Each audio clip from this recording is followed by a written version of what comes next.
பெரியவங்க மூலமா தெரிஞ்சுக்கிறோம், கடைபிடிக்கணும்ல. தன்னெஞ்சறிய பொய்யற்க பொய்த்த பின் தன்னெஞ்சே தன்னை சுடு. ரொம்ப எளிதான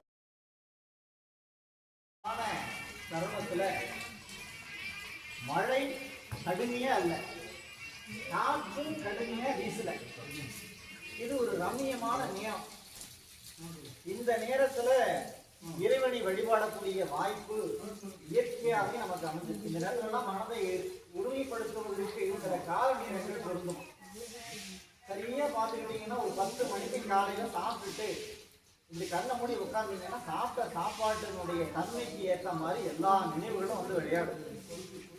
அதனால விடியற் காலையில 4 to 6 மணிக்கு உட்கார்ந்தோம்னா வயிறு தூய்மையாக இருக்கும், உடல் தூய்மையாக இருக்கும், மனமும் தூய்மையாக இருப்பதற்கு இறைவன் பிரபஞ்சத்துல இந்த வாய்ப்பை கொடுத்திருக்கிறார். காலையில் எழுந்து கருத்தறிந்து ஊதி ஞான தலைவனை நன்னுவர் அன்றே அப்படின்னு ஒரு வாழ்க்கை. யார் எழுதுனதுன்னா திருமூலர் தான். மூலன் உரை செய்த 3000 தமிழ் ஞானம் அறியவே